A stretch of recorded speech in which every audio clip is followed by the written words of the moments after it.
ഒരു വ്യക്തിക്ക് പനി വരുന്നു. ഒന്നെങ്കിൽ അയാൾ നിയറസ്റ്റ് ആയിട്ടുള്ള മെഡിക്കൽ ഷോപ്പിൽ പോയിട്ട് അതിനുള്ള മരുന്ന് നോക്കുന്നു.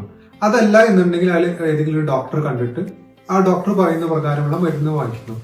പിന്നെയും കുറച്ചു കാലം കഴിയുമ്പോൾ വീണ്ടും അതേ പനി നമുക്ക് റിപ്പീറ്റ് ചെയ്ത് വരുന്നുണ്ട്. ഇതിന് പകരമായിട്ട് നമ്മൾ ഈ പനിക്ക് ചികിത്സിക്കുന്നതിന് പകരമായിട്ട് നമ്മൾ എന്ത് ചെയ്യണം? എന്താണ് നമുക്ക് പനി വരാനുള്ള കാരണത്തെയാണ് നമ്മൾ ചികിത്സിക്കുന്നതെന്നുണ്ടെങ്കിൽ മേ ബി നമുക്ക് പിന്നീട് പനി വരത്തില്ല. ഇതേപോലെ തന്നെയാണ് നമ്മുടെ കുട്ടികളുടെ എഡ്യൂക്കേഷനും. നമ്മുടെ കുട്ടികൾക്ക് ഏതെങ്കിലും എക്സാമിൽ മാർക്ക് കുറഞ്ഞിട്ടുണ്ടെങ്കിൽ ഉടനെ തന്നെ നമ്മൾ ഏതെങ്കിലും ഇൻസ്റ്റിറ്റ്യൂഷനിൽ പോയിട്ട് ട്യൂഷൻ ചേർക്കും. എന്താണ് കുട്ടികളുടെ യഥാർത്ഥ പ്രോബ്ലം എന്ന് നമുക്ക് മനസ്സിലാക്കിയിട്ടുണ്ട് എന്നുണ്ടെങ്കിൽ നമുക്ക് ഈ ഒരു പ്രശ്നം വരത്തില്ല. അപ്പൊ നമുക്ക് ആ പ്രോബ്ലം ആണ് നമ്മൾ ആദ്യം സോൾവ് ചെയ്യേണ്ടത്, അതല്ലാണ്ട് ഡയറക്റ്റ് നമ്മൾ സൊല്യൂഷനിലേക്ക് പോകരുത്. ഇതേ മെത്തേഡാണ് നമ്മൾ വെർബ് ചൂസ് ചെയ്യുന്നത്. അതായത് ഒരു കുട്ടി നമ്മുടെ അടുത്ത് വന്നിട്ടുണ്ടെന്നുണ്ടെങ്കിൽ നമ്മൾ ആദ്യം ആ കുട്ടിക്ക് ഒരു 1 അവറിന്റെ ഫ്രീ ആയിട്ടുള്ള ഡെമോ ക്ലാസ് കൊടുക്കും. ഈ ഡെമോ ക്ലാസ്സിലൂടെ എന്താണ് കുട്ടികളുടെ പ്രശ്നം എന്നുള്ളത് കൃത്യമായിട്ട് നമ്മൾ മനസ്സിലാക്കും.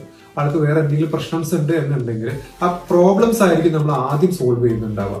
അതിനനുസരിച്ചുള്ള ക്ലാസ്സസ് ആയിരിക്കും നമ്മൾ കൊടുക്കുന്നുണ്ടാവുക. അപ്പൊ നിങ്ങളുടെ കുട്ടികൾക്കും അതുപോലത്തെ ഒരു ക്ലാസ് ആണ് ആവശ്യമെന്നുണ്ടെങ്കിൽ ഇന്ന് തന്നെ കോൺടാക്ട് ചെയ്യൂ. താഴെ കാണുന്ന നമ്പർ.